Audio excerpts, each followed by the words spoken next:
Roy Deacon Qualls, most people call me Deacon, and I was Air Force for 26 years, and I've been with Americans since 1999.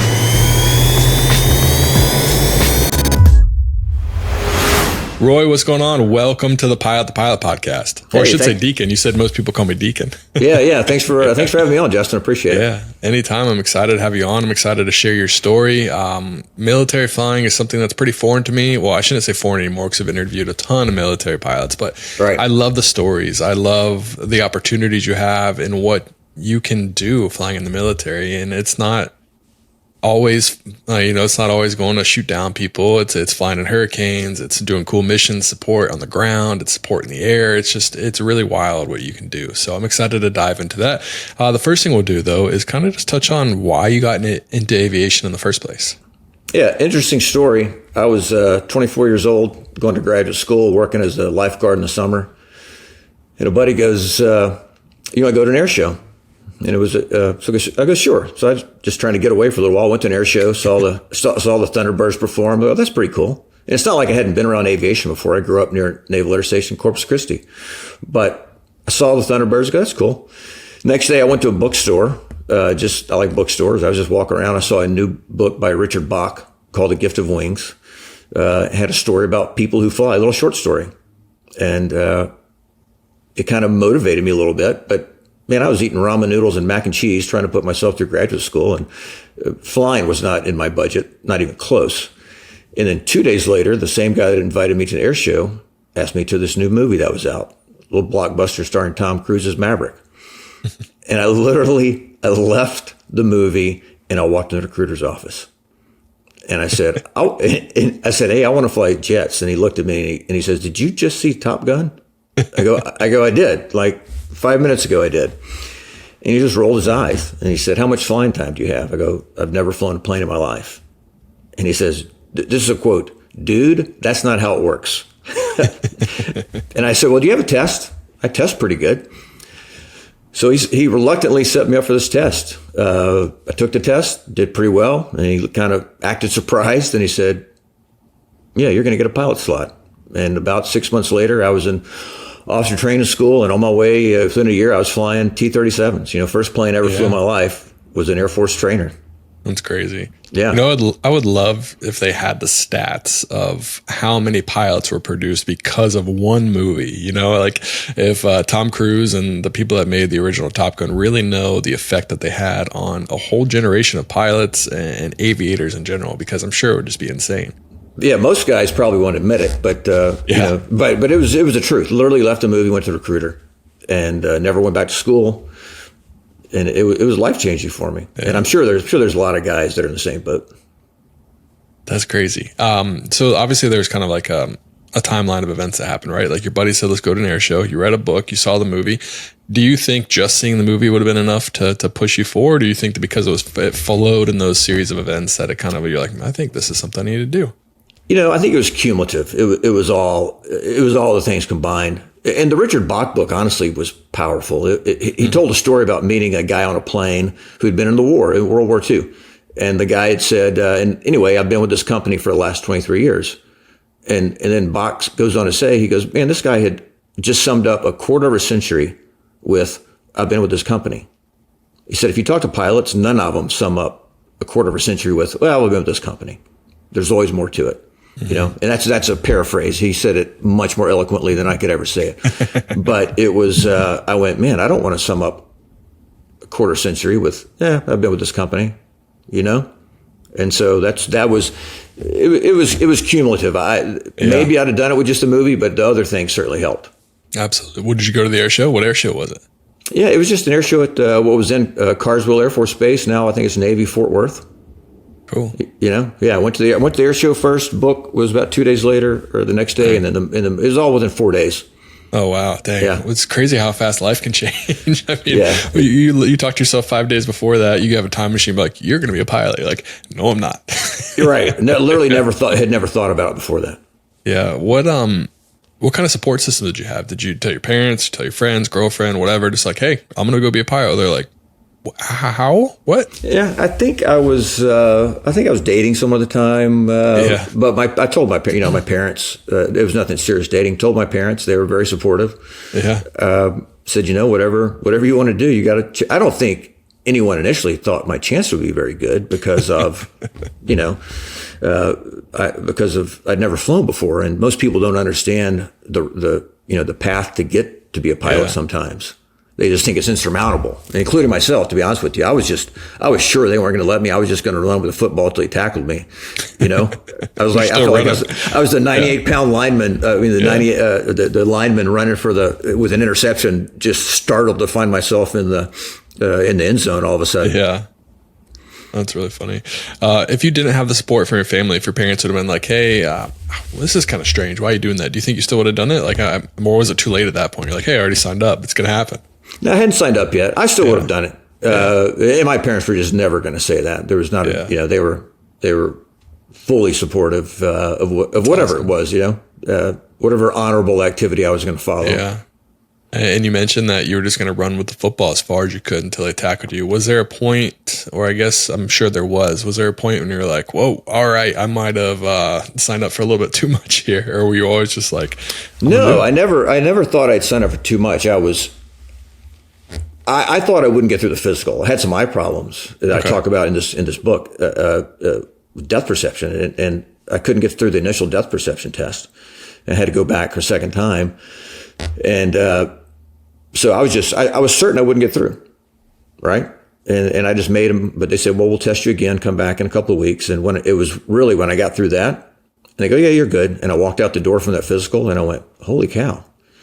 And a couple of weeks later, I got a class date. It was sometime in the future, but got a class date for OTS. And I mean, it was off to the races after that. It was, nonstop OTS and pilot training and, the replacement training, what they call it in the Air Force. And that was 38 years ago. That's crazy. Yeah. Was there, I guess, what was like the moment like of finally flying an airplane for the first time? Was it everything you thought it was going to be? Was it more than you thought it was going to be? Or was it kind of like, it was like driving a car. It's not bad. No, I would say, so the first plane I flew with the Air Force, at the time, if you didn't have a private pilot's license, you started out in T-40, they called it T-41 Mescalero. It's a Cessna 172. Mm-hmm. So that was the first plane I flew. I think we got about 11 hours in it, enough to solo, and then went to OTS. And that's really just to see if you can learn at the rate that the Air Force teaches at a pretty fast pace, and if you're going to get airsick. And they try to weed that out early at low cost. But I think I was just so engaged and, trying not to wash out, doing well, that I never really had that moment, probably until later. Maybe T-38s, maybe solo cross country in a T-38. You're sitting in a supersonic trainer by yourself. I forgot where we went. I think Tulsa or somewhere from Lubbock. But I think when you're solo by yourself, no instructors around, that's when it first kind of went, wow, this is happening. I can't believe they're letting me do this. Yeah, I've talked to a lot of military friends who are like, how did I end up here? Like, who let me fly a supersonic airplane by myself? Absolutely. There was a lot of that, looking over my shoulder going, am I okay in the camera? They actually going to let me do this? Yeah. Talk about the training, though. Obviously we talked about flying a Textron Aviation Cessna, which what they said they called a T-41. T-41 Mescalero, yeah. You can't just call it a T-172 or anything like that. Got to have your own naming system, right? Yeah. Got to have something on it. That was pretty rapid fire. I mean, again, I think we got 11 hours total. Yeah. But it was designed to be pretty tense, designed to stretch out a little bit, make sure you could handle the stress. And again, just the pace at which the Air Force teaches the syllabus. And it started with the morning stand-up, which is always and that went all the way through pilot training. Start off the day with an instructor's up at the front and says, you're out there flying in the area, this happens, what are you going to do? And he looks around the room, finds somebody, points at him and go, officer training Qualls, you have the aircraft. And you stand up and you rattle off what you were going to do. And if you don't do it right, they have a seat. And have a seat means you messed it up. And they pick someone else. And they keep going until you get it right. And, day starts like that with a good safety brief, and then it's off the races. It's just fast. I would say the proverbial fire hose exists. Yeah. and it stayed that way for a while. I bet. Yeah, I don't think it slows down. It only gets faster, probably. Yeah, exactly. It only gets faster. Talk about those kind of roll call moments. Like, was that something you had to get used to, or was it? I mean, 172. The actual procedures aren't too crazy, but first time in an airplane, it could seem intense. It could seem crazy. It could seem like a lot. The roll calls themselves, was that something that was a big stressor? Was that something you just had to get used to? And then all of a sudden, like, you kind of knew how to look, you knew how to blend in. Maybe you don't look like you don't know with your head down. Right. So we call them stand up, the morning stand up. I don't know if they still call it that or not, but and T-41 is, like you said, a pretty simple airplane. It's not like a T-37 was extremely complex either. And I would say most of us, we studied so much, and by a month in, I felt like I could build a T-37 out of popsicle sticks and toothpicks. So you knew it. There wasn't a lot of surprises as far as emergency procedures they could throw in there at you. But nonetheless, it was the stand-up was designed to kind of simulate the stress of an airborne emergency. There's some immediacy to it. You're in front of everybody. You don't want to look like a clown, that kind of thing, So you kind of breathe a sigh of relief when it's not you that gets picked. But do the math. I mean, there's about 30 hours in a class. So about once a month and a half, they're going to call your name, and you're going to do this. And most guys did it fine. I don't, there was maybe once a month someone would bust it or whatever. And they sit them down, and then you hope you're not the next guy called. Yeah. What came next after the 172, the T-41? T-37s at UP. So, T-41, then officer training school for, 4 months. And then I went to Reese Air Force Base for T-37s. Then, that's about 5 months, I think, about 100 hours, 90 hours in the T-37. And then 100, right into the T-38. And, when people ask me about training, I always tell them I thought Air Force pilot training was designed to make me feel like an idiot because, first you fly a T-37, you're in a jet for the first time. It flies downwind at 150 knots. It's not too fast or anything, but you get to where you can land it and do patterns. And it's a basic acro, and they go, let's throw you under a hood with these archaic instruments on the tweet, and then you start doing some formation, and then, next thing you know, you're at 90 degrees of bank, tucked in on lead's wing, going, hey, I'm feeling like somebody. And then they go, hey, why don't we go fly the T-38 for a while? You're like, but I just figured this out. Right. Exactly right. So I found that it's about the time I felt comfortable with one activity, they moved to another one pretty quickly. And the T-38 was really, downwind instrument pattern was flown at 250 knots. I can remember a no-flap, heavyweight landing immediately after takeoff. You're on final at 190 knots. That's cruising. Me and my 90 hours of tweak time. Suddenly doing 190 knots on final with the wing, a very small wing, an airplane that is notoriously close to the stall in the final turn. The difference between success and failure in the final turn that IPs would teach you, because it'll buff it, and they would say, okay, you want rats dancing on the wingtips. If you start feeling elephants, that means you've stalled it, and so you're riding the edge between max performing it and stalling it, and there's a lot of folks that kill themselves in the final turn of a T-38. I bet. I still find it remarkable that we ever bought it as a trainer because it's such a relatively unforgiving airplane. Seems like a design flaw. It's a beautiful airplane. It's a beautiful airplane. It was so fun to fly. I loved it. Haven't flown it since, I don't know, it was 93 or something, but what a beautiful airplane. It's trained a ton of Air Force pilots through the years. Oh, for sure. And you mentioned, not the same story, obviously, but you mentioned coming in to land at 190 knots and just that how much faster that was than what you're used to, right? From what you're flying.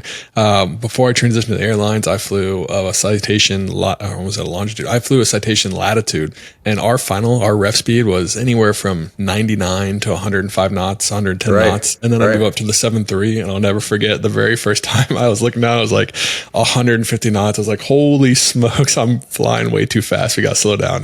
It felt just what you're used to, right? Like whether you have 100 hours in it or 4,000 hours in it, when you are just used to doing something a certain way, when anything changes and you kind of like your flow, you're like, you just feel uncomfortable until you get used to that. Absolutely. Well, hell, I can remember the first time sitting in the jump seat of a 777, and the guy started to flare, and I would have sworn we were at pattern altitude. We were so high up. Only thing I'd ever flown prior to that was an F-15. Yeah. So I literally was shocked at how high we were when we started to flare, because I had so many years of something different. Yeah, that's really funny. I had a problem with the sight picture too, coming because the latitude sat way lower to the ground than what the 7.3 does. So just figuring out where the wheels were, and same thing I'm guessing you're talking about. It's like, where are oh crap, up there they are. Everyone felt that one. Right. Yeah. A plane's a plane. You figure it out eventually. The radar altimeter doesn't hurt any either. Yeah, that helps too. Trying to gauge like 50, 40, 30. Right. 20. Okay, power, flare. Yep. Don't flare too much. Yeah, absolutely. That's awesome. Going back to military, for you. So we're transitioning. We're keep moving. Obviously, when you are flying in the military, there's different paths that you can go on. There's fighters. There's more cargo carriers, or there's bigger airplanes. When did you know that you wanted to go the fighter route, and kind of did that line up with how you were training and what you're pushing for? Yeah, so I knew I wanted to go to the fighter route about 3 minutes into Top Gun.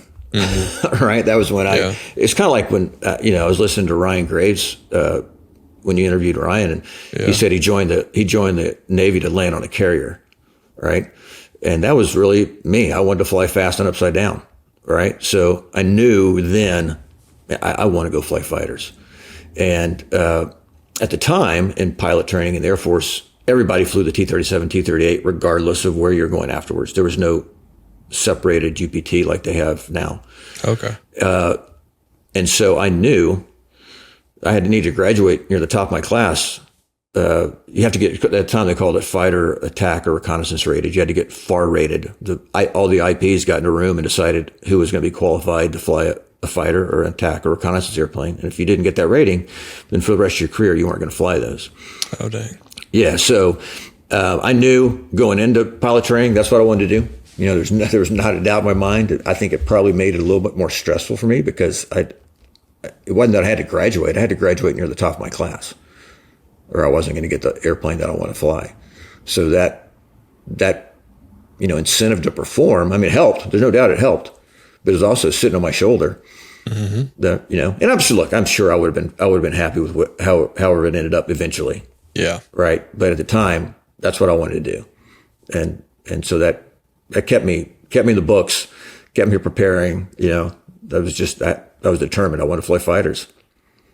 Yeah, you did say it brought a little bit more stress on you, but also it could have kind of lit the fire, right? Like you were actually training for something where some people are kind of like, I don't know, maybe you have a little bit of edge over them because you know what you want and you know what you're going for. 100%. And a lot, most guys, when pilot training starts, they'll ask everybody in the class, what do you want to do? Most guys, not everybody, 80% will say, I want to fly a fighter. I want to fly an F-15, F-16, whatever it is at the time. And then T-38s roll around, and that's kind of the great equalizer. Some guys get to T-38s and they go, I probably need to not be flying fighters. Or maybe they just read the handwriting on the wall and knew based on class standing and stuff they weren't going to get there.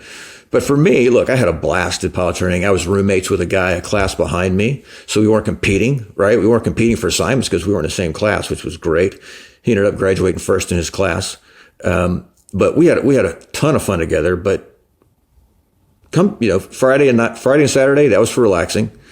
But by Sunday afternoon, man, I'm back in the books, and I was determined that I was going to graduate near the top. And that definitely, so it definitely lit a fire, and it definitely affected how I trained.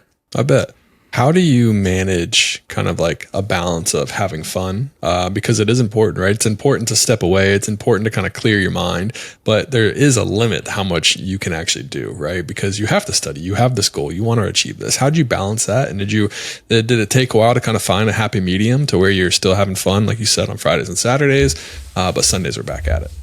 No, I'm a kind of a goal setter and set goals and work from there. And in baseball, what my goals were, I just always allotted, that Sunday was always going to be the time we started getting back in the books. And didn't really go out during the week very often. I think more so, I guess, as time went on and as we started to striate in the class and, I felt maybe some more comfort with my positioning in the class, the ranking in the class. But for the most part, it was just sheer willpower, which is not necessarily my forte all the time. Yeah. But in this case, it was because of the ramifications of not getting where I wanted to get to. Yeah. So for me, it was just scheduling goals, set objectives. I got to be back studying here on Sunday afternoon. So that means I need to be doing this, Yeah. When did you find out? When did you find out that you were actually going to get the plane or get the track that you really wanted? It was until, I want to say 2 or 3 weeks before graduation. Yeah. They have, by that time I knew that I was at least competitive for a fighter slot. Didn't know how many tactical aircraft we'd get. The people that come back as instructor pilots, called a FAPE, first assignment instructor pilot. Most people don't want to do that, but if you got that assignment, that meant you had done well and they like you. So It was a compliment, not necessarily the compliment you wanted, but I knew I knew there's a decent chance I'd be coming back as an instructor pilot as well. So when the assignments came down on assignment night, I got an OV-10 out of on assignment night, and I was ecstatic. We only got 3 tactical aircraft. Yeah. And I mean, to this day, I get chills right now talking about it. I will sometimes go on YouTube and watch assignment nights because they still record them some, and you see these lieutenants up on the stage and they're finding out what they're flying. So fun. Yeah. Yeah, it's absolutely, it's a life changing. I'll never forget it. It was fantastic. Yeah. I mean, now they're what are they doing? Microsoft PowerPoint, whatever it is, with the PowerPoint changes, and it's like right. F-35. It's like, dang, that's sick. That'd be crazy. Yeah, absolutely. F-22s, right out of pilot training, getting F-22s, and it's very, very cool. But it was probably, I think, 2-3 weeks before we graduated. Yeah, it's crazy. That's another thing that's crazy about the military too, is like, all right, cool. You're number 1, you're number 2, number 3. In the previous class, that wouldn't be able to give you whatever you want, but it's all class by class dependent, right? Like same thing we had on an airline. Everyone might've gotten the plane you wanted and the base you wanted, the last one, but hey, actually the military has changed. We are only going to offer these airplanes. And so if you're still number 1, it's like, well, that kind of sucks. I was number 1, but I still get the same plane as everyone else, or it's actually my number 3, it's just, you can do so well, prepare for so much, and there's just so many external factors that can affect your career. And it kind of goes on to aviation in general, right? It's all about timing. It's all about kind of luck. It's all about kind of just hoping it works out and being at the right place at the right time, which sounds like thankfully you were, because you got what you wanted. Yeah, you're absolutely right. I mean, they say needs of the military trump it all. And, I know usually in the Air Force, and I haven't looked at it closely lately, but typically there's a couple of fighter slots available. Usually, but you never know. You could be the number 1 guy, and they go, "Sorry, that's not what we have now. It's what we need now." Actually, any pilot, you're going back. You're going to be a mechanic. Yeah, that's right. Yeah, going to be a commissary officer in Keflavik, Iceland. Yeah, and you're going to like it. Right. Talk about the OV-10 though. What made you kind of seek that? I don't even know if you sought it, but what made you excited about flying that? Well, number 1, it was I wasn't going to stay as an instructor pilot. It put me into at the time what they call Tactical Air Command, and I knew I would get a fighter out of that. So I had on my list, my first choice of airplane was A-10. I had A-10, F-16, F-15 in that order, an F-15E. What they call it, a wish list or a dream sheet or something like that. I forgot exactly, but we all put it down. There was 2 other non-guard or reserve pilots that got one got an F-16, one got an F-15. I assume because I had A-10 first, they try to match it up as good as they could with try to make everybody happy, right? Mm-hmm. I graduated second in my class. Top graduate was a reserve guy, so he was going to an F-16.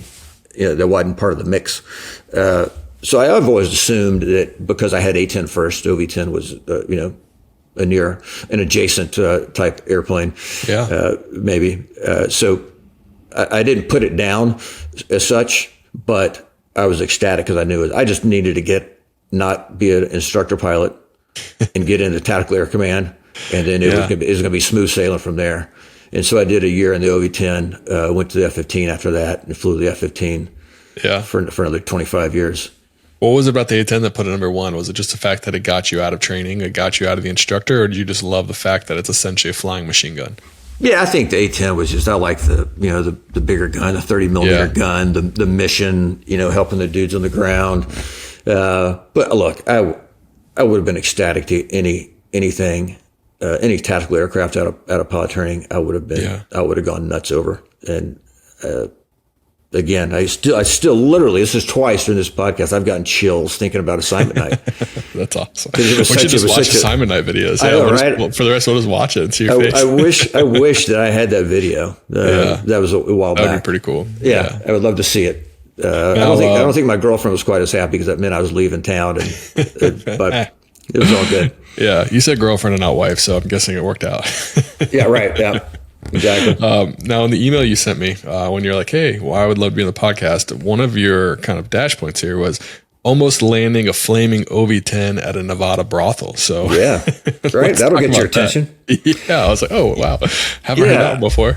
I think it was. I was flying out of Nellis for an exercise called Air Warrior, and I was doing forward air control, I think for A7s.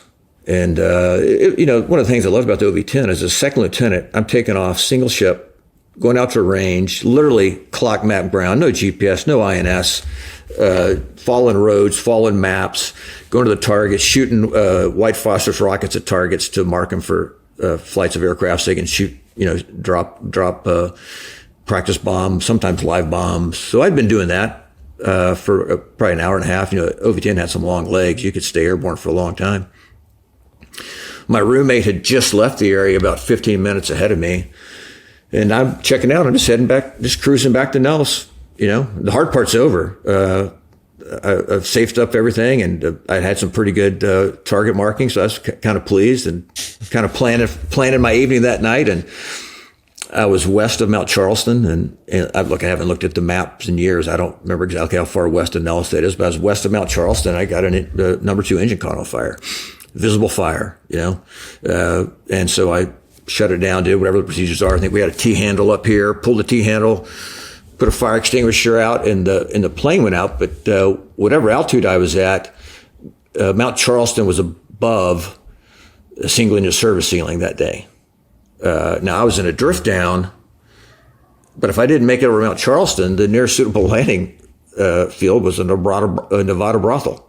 I don't know if it's the Bunny Ranch or the Chicken Ranch or the Mustang Ranch or whatever they call it, but it has a strip there, and the OV-10 you could put down 3,000 feet. You could Easy. Put it down to 3,000 feet and have to taxi 1,000 feet, before you got there. So that was the plan. If I had not made over Mount Charlie, I go, well, this is going to be interesting. And, sometimes I regret it. Had I done that, you'd be going, oh, you're the brothel guy. Yeah, I'm sure you would have been received very well. Right. Yeah. It was. I was glad to make it over. Over the mountain, but yeah, it was a interesting time, no doubt. Oh man, I can only imagine the headlines from that. Right, yeah, and how much second guessing about you couldn't make it over Mount Charlie. Yeah, right, and we're sure about that. Yeah, this is the second time you've done this. Yeah. Right. Yeah, yeah, that's definitely interesting. Do you remember any kind of rough running of the engine at all, or just kind of spontaneous, like all of a sudden out of nowhere, it's like boom, poof. No rough, no rough, nothing. It was 1 second I'm flying along, fat dumb and happy. The next thing I have an engine on fire. Yeah, tried to call ahead. Right. Yeah. Tried to call ahead to my roommate, who was, I told you airborne in front of me, maybe get a chase airplane, but he was already out of radio contact. And yeah, it was an interesting flight, no doubt. So once you cleared the mountain, made it to Nellis, everything was good? No. I going to McCarran because McCarran was a little bit closer. Yeah. Well, I'll try to tell this story short. They're landing on runway 25. They're landing west, and I'm essentially on I don't know, a 30 or 40 mile straight into McCarran. I declared a call signs Mako. I declared emergency once I could talk to someone on approach. And McCarran said, "Well, can you go to Nellis? Because I'm going to mess up their pattern and everything else." I go, I don't want to. I didn't say this, but in my mind, I go, I don't want to overfly Las Vegas with a single engine OV-10. I don't know why this thing caught on fire. I don't know what's wrong. Yeah. So I said, no, I'm coming into McCarran, and I want to land on runway 07. And they said, well, we're landing on 25. I said, well, I'm landing on 07. And then they literally, McCarran Tower gave me holding instructions. Mako 81, hold west of field, 10 mile legs. I went, no, not going to do that. Can't do, yeah. And then they said, well, can you land on runway 25? And I said, no, I'm sorry. They said, can you land on runway 01? They have a northern runway there. Yeah. Or do you have to have 07? I said, no, I want 07. Say winds. And they came back with okay into 07. So I thought they said the winds were 120 at 7. So I didn't care about them. So in an OV-10, I just continued the approach. In an OV-10, you don't drop the gear single engine until you're going to land, because when you do, you're going to land.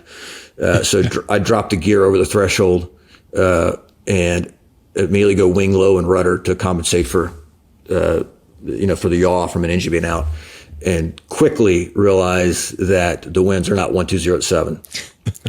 And I don't want to go around. I know what's going to happen. So I land off the runway, and essentially there's a ditch there that I couldn't tell was a ditch, but I land off the runway, and the left tire comes off. I go sliding across the infield, away from the airfield, sliding across from the infield. I'm going, okay, this is an e-ticket ride. Gripped the handles. The OV-10 had a 00 seat. I think it was Martin Baker. Had a 00 ejection seat, so you can eject on the ground. Of course, it limits your options, right? Everything's got to work. A million miracles have got to work. I decided to stay with it. Then I saw another ditch coming up, and I wasn't sure what was going to happen with that other ditch. So I hands back on the handles again, and then I just stuck with it. Hit the ditch, knocked the gear off. Bomb rack got knocked off, went up on a wing, came back down hard, and now the plane is on fire. I mean, this plane is on fire now.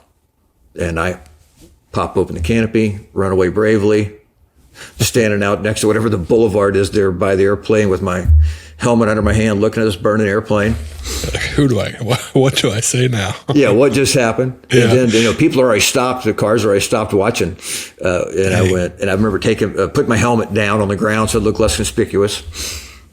And then, let's see, the airport manager drove out and without getting permission to cross the runway, and a DC-10 had to go around, and ambulance came out, and they saw me. They said, we thought we were going to pry a corpse out of the airplane. Yeah. I go, no, I'm all right. Yeah, all good. Like, I wish I did, but now I'm going to call people and tell people about this. Yep, that's exactly right. By the time I called my squadron on the airport manager's phone in his car. Yeah. Literally a phone with a curly cord on it. And they had heard from McCarran Tower, who called Nellis Tower, who called my squadron. So you got the story changes. They thought I was dead. Oh, wow. And so when the guy answered the phone, and I say, hey, this is Deacon. I need to talk to whoever. They go, wait, this is who? I go, it's Deacon. And they go, we thought you were dead. And then once they realize I'm not, now the macabre jokes start, like, well, we've already divided up your stereo equipment, and someone's on the phone with your girlfriend. Yeah, they're getting married. Actually, someone's asking your girlfriend out, and I get your stereo equipment. Yeah. Oh man, that's. Did you ever find out what the winds actually were? Oh yeah, winds were 360, gusting above 25 knots, which is above. You can't land an OV-10 with two engines in that. I don't remember all the limitations now. Yeah, above the limits. Too much though. Too much, yeah. And now you know why there's crossing limitations, right? No, absolutely. Yeah, man. Oh man. I mean, I'm sure after you land, you're like, I should have just landed at the Bunny Ranch. Like I should have landed at the Bunny. Yeah. Had I and in the tower tapes, they didn't say it over the radio, but it was in the, I guess their version of a cockpit voice recorder. Mm-hmm. As I'm sliding across the infield, someone in the tower goes, oh no, we didn't give them the winds. They realized it at some point in that process. But I would have, if I'd known that, I'd land on the north runway or go to Nellis. Nellis, I think 0422 or something like that. It's been a while. Dang. Yeah. And 4 years later, I'm back at Nellis in an F-15 and a big engine fire in the F-15. I'm going, okay. I think I need to avoid Vegas areas. Right, that's on my do not fly list. And your bidding, is it like do not fly anywhere near Vegas? I did some red flags after that in the Eagle. Yeah. I flew there a bunch, but with the airlines, like my wife doesn't like me flying Las Vegas. But one day on recovery, I got a Dallas turn in the triple. Oh, really? To Vegas and back. And Amy was that Amy goes, here we go. Yeah, she goes, you ready for this? Sure. Yeah, what's the worst that can happen? That was my next time to McCarran after the OV-10 was a triple. Dang. Yeah. You don't see many of our triples in McCarran, right? Like it's not, or do we? No. Yeah, I was like, I haven't been there in a while, but I was like, I have no idea. I have no idea what we were doing. Why they put a triple on that. Only plane available, right? Right. Yeah, I think we actually got a no notice check ride too. We had a chick airman flight as well. Why not? Yeah, exactly. Like, hey, you guys want to hear some stories? yeah. You want to hear about the last time I came to McCarran? See that ditch right there? That's actually because of my airplane, and then that scorched earth is because of my F-15. That's right. Yeah. Oh man. So what happened with the F-15? Number 2 engine again, getting ready to go out to red flag. Yeah. Big exercise, great exercise, and engine just caught on fire. It ended up later on. We found out those old F100 engines had a 13-stage turbine. The third stage was notoriously weak, and it threw a blade. That one was a barn burner. I thought I was going to eject 3 times on that one. I caught on fire initially, had some controllability problems. Yeah. Got the fire to a small fire. I had a chase airplane that was with me. And he was monitoring a hole in my afterburner, but I'm having controllability issues. The fire hadn't gone out. Next step in the checklist is if fire persists, eject. I don't feel like ejecting. It was cold. I wasn't wearing a jacket. There's mountains below me. Almost went to. That was cold. That's cold. Almost went to Area 51. Wow. That was the nearest suitable landing field. But I didn't want to have to fly over some mountains to get there. Okay. So with this chase airplane the whole way, we get about 40 miles away from Nellis, and now I get another firelight. And I wrote an article for Flying Safety Magazine, Air Force's Flying Safety Magazine. It's called Deacon, Now You're Really on Fire, because that's what my wingman said. That's what my chase airplane said.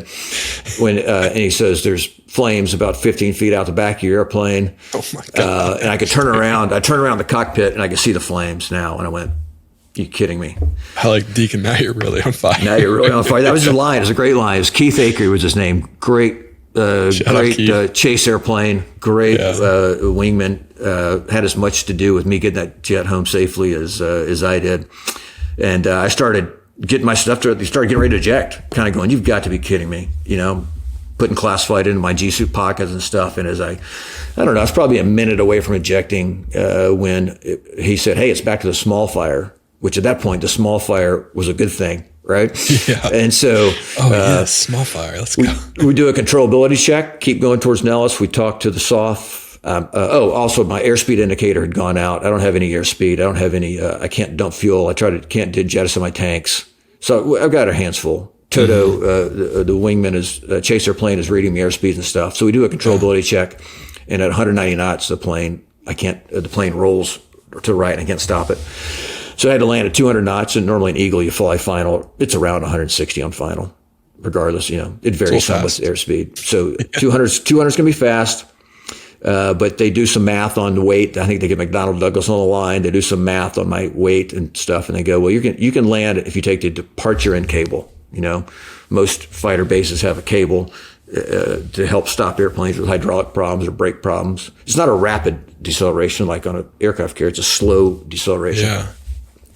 So that's the plan. I don't necessarily like the plan, but the only other option is go to the controlled bailout and bail out. And I don't like that option as much as I like landing with the departure and cable, because you're out of options. If you're on the departure and cable and you miss it, well, now you're off the runway, right?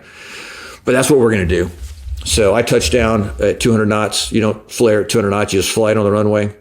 And Toto, my chase airplane, says, I get past the approach in cable, right? 1,500 feet down. I feel it bump, kunk, kunk. And I start to breathe a sigh of relief, and I drop my hook. And Toto says, the chase airplane's right there with me. He goes, hey, Deacon, drop your hook. I said I did. He goes, it's not down. And I just go, Fred Flintstone, man, just stomp on both brakes. I feel both. We had a good anti-lock brakes in the Eagle, but I feel both brakes. I feel them both pop, both tires pop. Toto says, hey, your wheel stacks are on fire now. And like, I Toto, did not feel like I was you got slowing down say right at all. Like, geez. And I keyed the mic, told the tower, I go, I think I'm ejected the right way. The fire truck was down there. Turns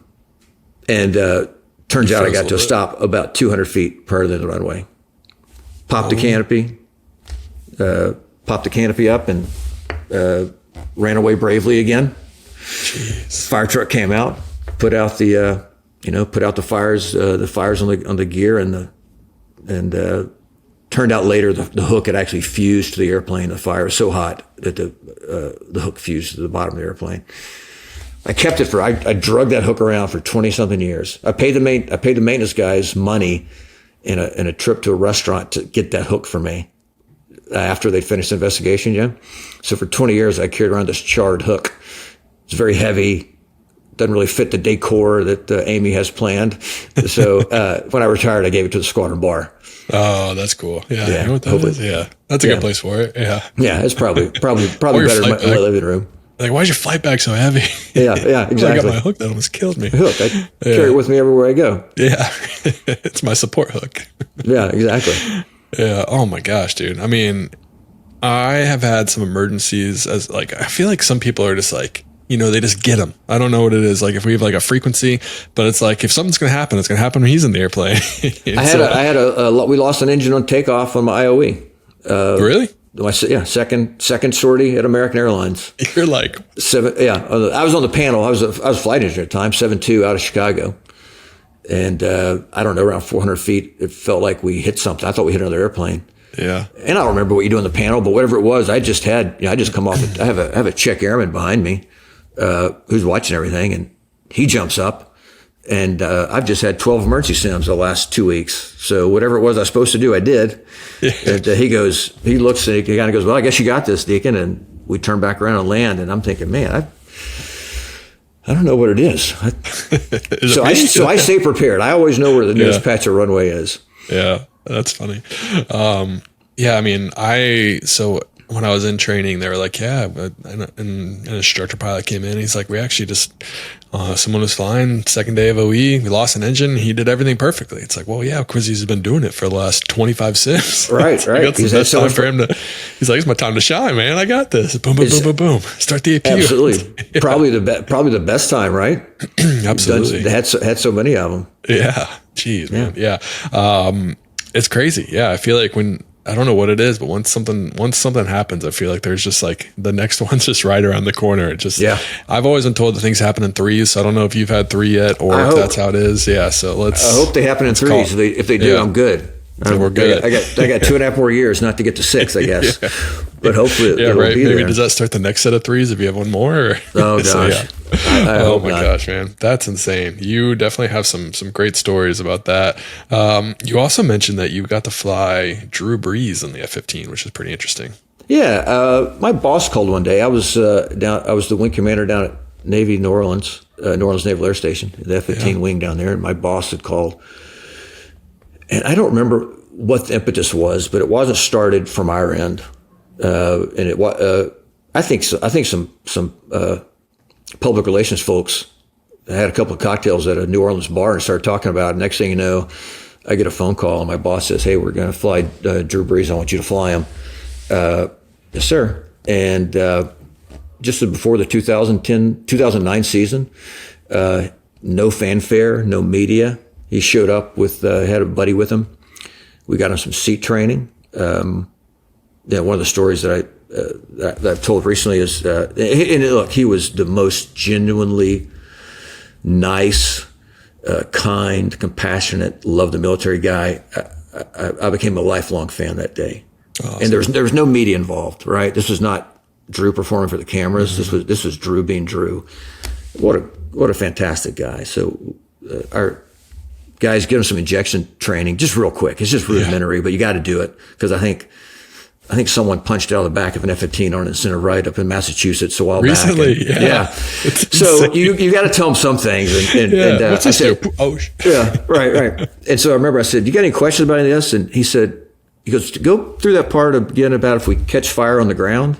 I go, look, Drew, here's the deal. If we catch fire on the ground, I'm going to be in your lap unstrapping you before the canopy's open. Because if you think I'm going to be the guy to let Drew Brees burn in the back of an F-15, I'd have to leave the country. I have to join the witness protection plan and leave the country and take my family with me. Yeah. We flew him. We went straight up, went supersonic, pulled 9 Gs. And I've probably done 50 or 60 of these flights with someone in the back seat through my career. Mostly, we call them center flights, airmen that have done something worthy, won an award. And I will tell you that athleticism doesn't mean you're going to do good in the cockpit, at all. It's not a good indicator how good a shape you're in. It just depends. Well, we did all that, pulled some G's, and we were going to fly over to Saints training camp on the way home. And I said, hey, we've got just a little bit of gas left before we need to leave. Anything else you want to see before we leave? And he asked a question which no backseater has ever asked me before or since, which was, can we pull more G's? And well, wow. And I'm thinking, man, I'm not even sure I'm up for it. But we did. And then on the way home, I was a little bit taken aback at how well he did in the air. It was just, he's already a star quarterback, elite athlete. You'd like to, have something up on him. Like maybe, man, he can't handle G's though, but he did fine. Then on the way home, Houston Center knew he was in the back seat. And they said, hey, Jazz 1, ask Bravo, which is what you call the back seater. Ask Bravo what hurts worse, 9 G's or a 300-pound lineman. And I go, did you hear that, Drew? He goes, not even close. It's a lineman. They went, oh, man, okay, all right. It was easy. Yeah, that was great. We landed. He looked better than I did. We've got pictures before and after. He looked fresh. And the thing that really endeared him to me was he stayed out there probably 3 or 4 hours, shaking hands, signing autographs. He went down to alert at the end of the runway where there's only 12 people there, right? But they can't leave that area. He drove down there just to shake hands with those 12 people. He's getting ready to leave, and the Navy skipper called me. He goes, hey, Deacon, there's 2 busloads of Marines getting ready to go to Afghanistan. They're literally on buses going to get on a charter here. He goes, you think Drew come by and say hello? And I go, I'll ask him, but he's been here a long time. Mm-hmm. And so I told him, I said, look, Drew, no pressure, man. You've already, gone well above and beyond. And he said something, and I'll never forget it. He goes, Deacon, I'll stay here as long as there's anybody who gets anything out of shaking my hand. I mean, wow. And he went, and those Marines piled off the buses, and he shook hands and signed autographs and posed for pictures with that great smile on his face. Mm-hmm. I just can't say enough about him. He was such a great guy. Yeah. And shout out Drew Brees. Yeah, absolutely. Yeah, he was fantastic guy. Even though I'm a Carolina Panther fan and we had a lot of battles against him, but I guess I'll give him this one. Yeah, you gotta give him that one. I don't want to like you, Drew, but I guess I have to now. You have to, yeah. You don't have to cheer for him, but you gotta like him. There you go. Yeah, he doesn't play anymore, so I don't have to worry about that. But yeah, right. He actually. So I went to Ohio State. I played football at Ohio State. Yeah, and he I saw played that. football at Purdue. So we even have that too. So there's a lot of rivalry between me and Drew. Yeah, absolutely. And now I know he would do better in the back seat of an F-15 than I would, because I would have passed out like 3 G's. He'd be like, Justin, you'd be like, no, I'm not. Yeah, he literally did as good or better than anyone that I ever flew. Man, that's crazy. Nuts. Including some pilot. Like I flew some pilots that flew like C-21s or something in the back seat, and they didn't do as good as Drew did. Another thing you said that's really interesting. Not many people can say this, is that on 9/11 you said that you were set to scramble to intercept Air Force One. Yeah, so I was at home on 9/11. We were going to night fly that night. I was a full-timer at the Guards unit. By that point, most of our guys were part-timers. They're all, they're airline guys. They're out and about. Woke up, heard about the first plane hitting the tower, and thought, like a lot of people did, that it was a light airplane or something like that, and then saw the second one hit, as I recall. I think I saw it live, and I went, okay, I know what that means. I threw on my flight suit, grabbed a bag of, I didn't know how long I'd be gone, anything else, and just went screaming down the highway towards the base. Mm-hmm. We got there, and of course, there's a lot of confusion initially. But if you remember, President Bush went from Florida to Barksdale Air Force Base, which is in Shreveport, Louisiana. And that's where he talked first time to the country, I think. But he was talking, and there's only 4 or 5 pilots there. And as he's talking, our wing commander had already started loading up our airplanes with live missiles just preemptively, kind of like no one knows yet. And I said, we're the closest fighters to Barksdale. I go, I'm going to start getting dressed. I start putting on my G suit on my harness, and about that time, NORAD calls and says, can you give us we need your classified fax number. Don't have one. It's not the weekend. Our command post is not open. I go, I have an unclassified fax. And all right. And they sent a classified fax to us. I still have a copy of it. The one I flew with is in the National Guard Museum in Washington D.C. But I have a copy of the actual one, and it was the operative sentence in it. The rules of engagement are kind of long, but the operative sentence was the vice president has authorized you to intercept targets of interest and shoot them down if they don't respond.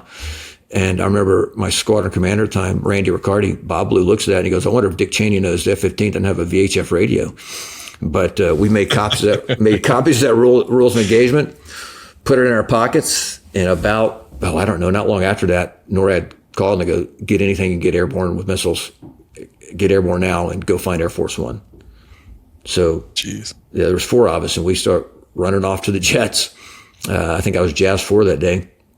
Took off, told Houston Center, hey, we want a vector of 330 at about 45,000 feet. And Houston Center said, any altitude, any airspace is yours. No one else is airborne. They said, except for, and they said, Special Package 1.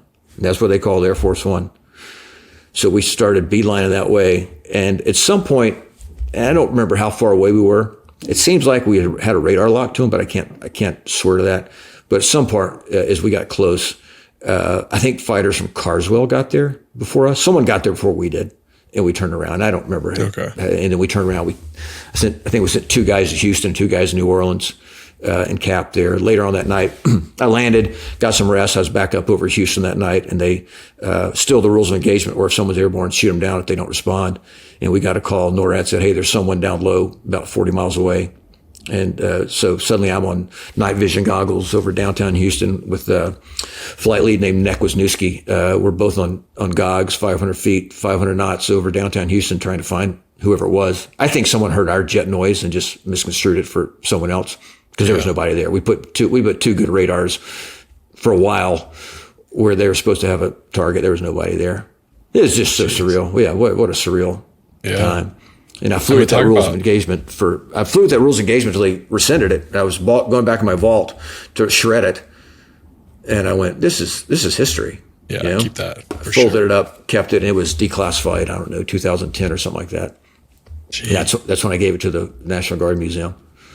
Yeah, I mean, just like the weight of that, like you're flying, you're going to take off. You're like, what if whatever airline doesn't respond? It's like, sure. I have my orders, right? It's like, I mean, geez, just the weight of having to make that decision and do something like that is insane. In the briefing, the squadron, Babalu looks at it because there was 2 airline guys. Nick and I were airline guys, and Babalu and a guy named Jeff Wolling were the other 2 guys flying. And he looked at us. He goes, look, I need to know if you airline guys, can you do this?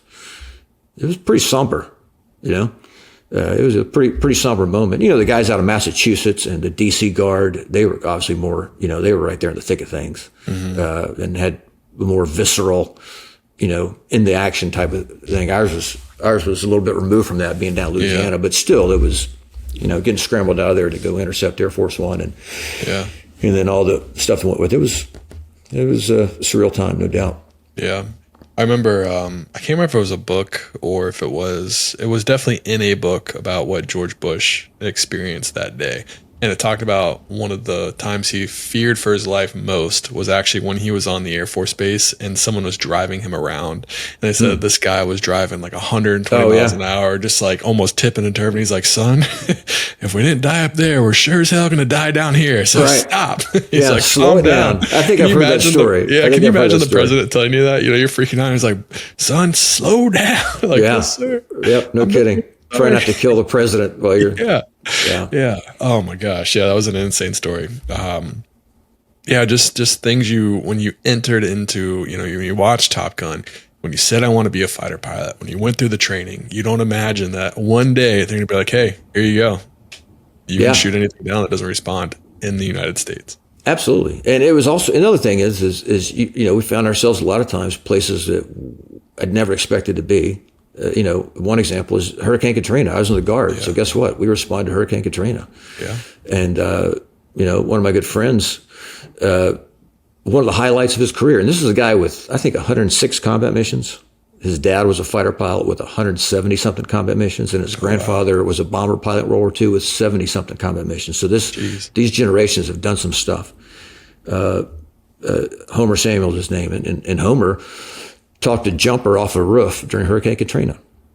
And we'll tell you, I haven't talked to him for a while, but, he says that was a highlight of my career. The guy that's done all these combat missions, been all over the world, and suddenly he finds himself, I would say, the right place at the right time, by providence or whatever you want to call it. But he talks a jumper down. A guy's going to kill himself during our response to Hurricane Katrina. And I remember coming to the city during Hurricane Katrina. I had 100 airmen with me. We evacuated and then immediately went back in, and rumors run wild. There's snipers, they're burning buildings. There, most of which turned out not to be true. Of course, the flooding was devastating, but there's a lot of stuff going on. About a third of the wing had their homes destroyed or damaged in the hurricane. Had some family deaths. So there was a lot of uncertainty. We're getting ready to go back into the city. I stopped and I gathered them all around me. I said, look, here's the deal. I don't know when this is going to happen. It may not be today or tomorrow or next week or next month. I said, but the time is going to come when the only thing worse than being here today is not being here. You're going to tell your grandkids what you did in Hurricane Katrina, And these guys went out and they did everything from, freeing people out of houses and attics and recovering bodies sometimes and just opening up the flight line at Navy New Orleans, which was closed. And essentially we cut the locks off. I didn't cut the locks off, but some guys from our base cut the locks off of the gate and opened up the tower and started landing, started controlling airplanes to get the relief supplies in. It's crazy.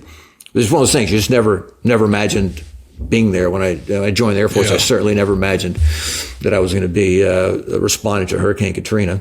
Or just boots in the ground anywhere, right? Like actually like going into buildings, like, I'm supposed to be flying the airplanes. Like I don't know how to do it. Well, I ended up on the ground in Iraq during Desert Storm. Oh, geez. Because as a forward air controller, you're assigned to a brigade, I think it is. I don't know, probably a battalion. And suddenly I find myself in Iraq. It's after the air war had ended, so there was not a whole lot going on. I don't want to overstate what I did. I went and replaced the guy. I went and replaced the guy that had been there. But I show up there, and my girlfriend sent me off with a sign as a sandwich sign, and it said, "Don't shoot. I have a college degree." It's like, gosh. And it's like, wait, how did I end up on the ground in Iraq with a bunch of living with the Army and 4 Air Force guys? And wow. I'll give a shout out to my buddy Michael Dolan. Doley was flying up in Massachusetts, I think. He volunteered to go when a guy that was supposed to go in his place his wife's having a baby, and Doley goes, "I'll go." Oh, wow. And went over there. Shout out to him. Oh, absolutely. Great guy. I haven't seen him in decades, but, I'll never forget that. I'll never forget the fact that when, if you were going to go, if your battalion was going, that way there was no picking and choosing, right? It was just luck of the draw. Mm-hmm. And Doley goes, "Nope, I'll go." And went over there and actually got into combat. Pretty sure Doley won a Bronze Star for putting air on some tanks. Doing some real stuff. Yeah. Doing some real stuff. Yeah. Some real stuff. Yeah. Some real stuff. Oh man. You've had quite the career in the military. I will say that. It was a lot of stories. Yeah. It was interesting. I won't say I enjoyed every minute of it, but man, as I look back, I'm just humbled for the opportunity. Yeah. And I did 10 years active and then came to the Guard, and then I got hired at American, and then suddenly, with the 9/11, they start the furloughs. I did not get furloughed, so I did a voluntary furlough, and I stayed out 16 years. So I went from the panel in the 7-2 out 16 years, and then I come back, and my buddy goes, "You want to be in the triple in Dallas?" So I go to training. Couldn't spell FMS if you spot me the F and the M. I've been flying the whole time. I could fly. Yeah. And in the simulator, they kept saying, "Stop, turn off the autopilot." I go, "I don't know how to work it. Yeah, I can fly it. I can fly this thing, but I can't work it." I went to training with a captain. Imagine going to training as a captain. And this guy, Lee Smith, a former Marine Harrier pilot, completely unflappable, shows up. He goes, "Hey, I'm Lee. He'd been a check airman, been time on the 7-3 and the 7-6. Mm-hmm. And I go, "Hey, I'm Deacon." He goes, "Well, what are you coming off, Deacon?" Panel on the 7-2. And 16 years ago. And to Lee's everlasting credit, he goes, "Yeah, it'll be fine." And he just drugged me to the finish line. He was so strong, never got rattled, just literally drugged me all the way through training with him. So I think I put it in that email to you. The first time I landed an airplane bigger than F-15 was a 777 in Charles de Gaulle with 290 people on board. The check airman, we're taxiing out, check airman, I got him Al Granger. Al goes, "Deacon," he goes, "are there more people in the cockpit of this airplane than have ever been in a plane you've flown before?" And I went, "Yeah, I guess so. 50% more." Because we had a third pilot for the long flight. Yeah. And then whatever it is, 10 hours later, I'm landing a 777 at Charles de Gaulle. What was what was more nerve wracking in your career? Kind of doing some of the crazy military stuff you did, fires, or the first time you landed 290 people on a big airplane at Charles de Gaulle? You know, the training that I got was so good. I felt like in the simulator. I mean, I of course I would have liked more, but you know, it was cav okay, great visibility, no winds. And so that was, I would say, look, being on fire and touching some ejection handles a couple times is certainly more nerve wracking. But the other thing is, you know, it's just the fighter pilot prayer from the right stuff. Don't let me, you know, dear God, don't let me screw up. You just don't want, you know, if I flubbed an eagle landing, which I did many a time, oh well. You know, maybe if someone's holding short, they see it. You know, maybe they give you, right? Maybe they give you a zipper click on the radio, like nice. Or you leave your speed brake out, and we used to call it I can't control my airspeed switch. But no one knows it, right? Yeah. 290 people know it if you flub it up in a on a big airplane, and it was it had my attention. I'll tell you that it had my attention, but. The training was so good that it was all turned into a non-event. Yep. I'll tell you about the Charles de Gaulle. When you said it was calm, my first thing is like, that's when my worst landings are. Cause I don't know why, but I do my best when like, you know, the stakes are raised a little bit, right? Like you got the crosswind, you got the rain, you got the low visibility, you got that. That's when I'm like in tune the most. And as soon as I get the METAR, I'm like, up, calm winds, clear, 10 in a million. It's like, crap, dang it. No excuses. I need my wins. Yeah, maybe it's that. Maybe there's just no excuses. But not my first, but on OE, I'll never forget doing a flaps 40 landing for probably the second time, and oh my gosh, I cratered that bad boy into Dallas. That was the most embarrassing and the worst landing I've ever had in my life. And I think about it. I promise you, I probably think about it once a week. I'm just like, oh no. Like, horror stories. Obviously things are better now, but I figured it out.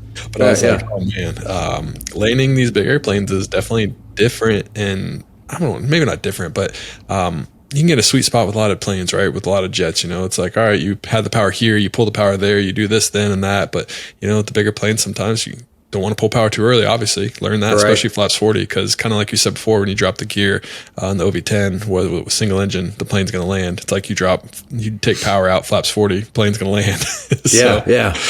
I've heard that kind of thing. And you know, you could get lazy in an F-15 because you can solve almost every problem with your left hand. I used to have a buddy who would, if ATC would say, hey, can you be at 16,000 feet and, you know, however long, he'd go, I can be anywhere, anytime, which is always his response. And I love that. Yeah. So you can tend to get lazy because you can solve so much with power. But thankfully the triple got to be one of the easier planes we have to land. I would think. I mean, you know, I don't know. It's the only plane I've ever landed. That's amazing. That's crazy. Good for you, dude. One day. Other than the Eagle, the Air Force stuff. Yeah. I want to give you a chance to talk about your book. So you got a book. It's called Pilot's Edge. Think, Train, and Fly Like a Pro. You said it just dropped today, which I'm guessing is when you emailed me, November 11th. So that'd be 2 days ago? Yeah, Veterans Day. And cool thing is, it says 25% of the profits fund the FLUDAT Aviation Scholarship for the next generation of aviators, which I'm guessing is a Louisiana thing. Yeah, so the WHODAT, it's kind of a play on WHODAT. And I ran it through some trademarks. I heard you talk about your coffee trademark stuff. My gosh, yeah. I ran it through some trademark checks, and it oddly enough, had never been trademarked. So got it. Look, it's in the early stages. I'm talking to some other charities, trying to get them to look. This book is not a money making venture for me. I'll make more on a trip to London, in 3 days than I assume I'll ever make on this book. Yeah. I wrote it because I do a lot of mentoring and stuff for kids, and this is my advice to someone who's interested in aviation, because I've spoken to so many who just had no idea it was a possibility. Yeah, I've had those conversations a lot. And they don't, they think you have to have the lungs of a Fijian pearl driver and shiny hair and a glossy coat and perfect health. And so I wrote it as if my kids had asked me for advice. Now both my kids are girls and not interested in aviation. But had they asked me, this is what I would have told them. It's designed, it's a short read. It's 120 pages. starts with, from ground school, actually even before you go to school, all the way through the end. Then it has some discussions on safety, risk analysis, and then mentorship, because, you should always be mentoring someone and being mentored by somebody, I think. I had some great mentors along the way, and I'm just trying to pay it back. I just never imagined, as I'm now looking at my career's rearview mirror, I got 2 years left. Man, the things I've gotten to see and the place I've gotten to go.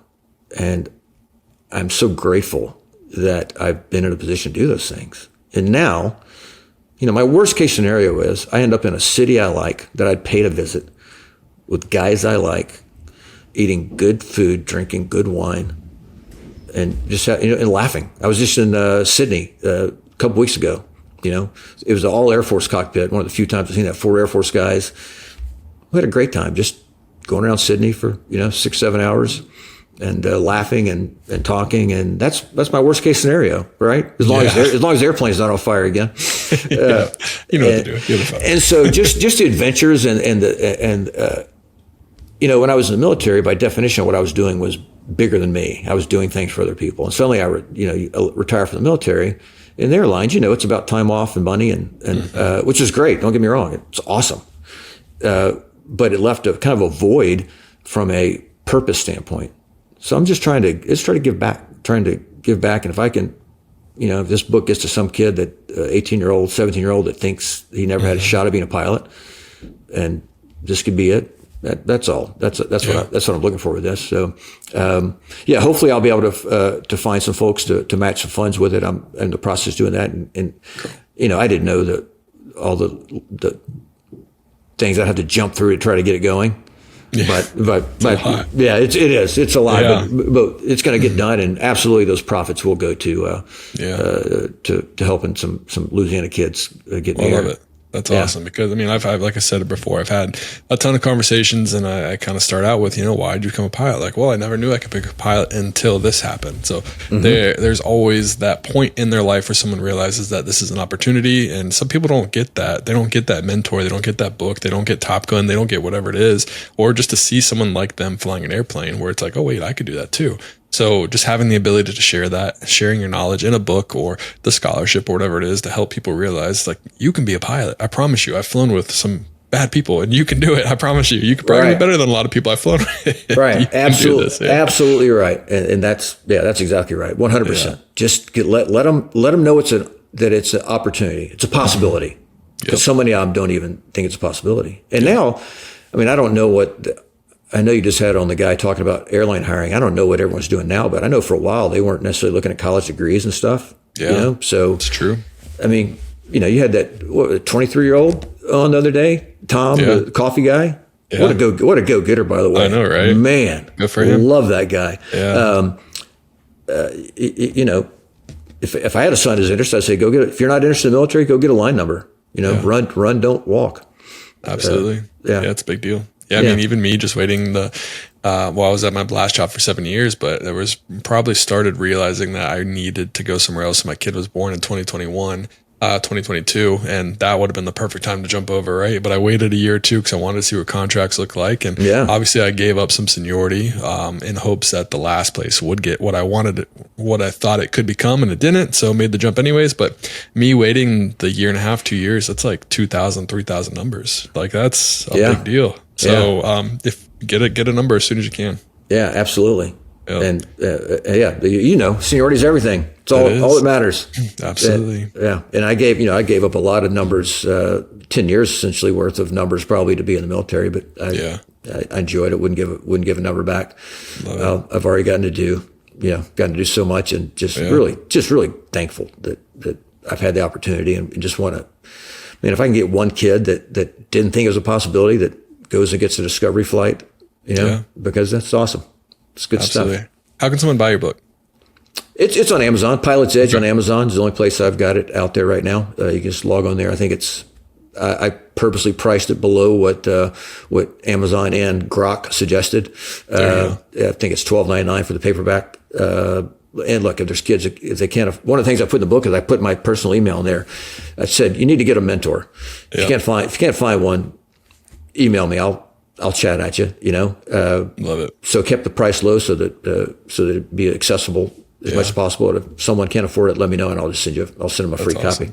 Yeah. Well, I love it. Well, Deacon, thank you so much for coming on. I really appreciate, one, your stories, two, just the opportunity to give back, because as you know, a lot of older airline pilots, or just airline pilots in general, over their career, they just kind of get cynical and sit there and just try to tell you how cool their houses are and their boats and their whatever it is. Yeah. And it's cool to see someone give back and continue to love the industry and want to see it flourish. So I appreciate it, and thank you for your time today. Yeah, thanks for having me on, Justin. I really do appreciate it. Anytime.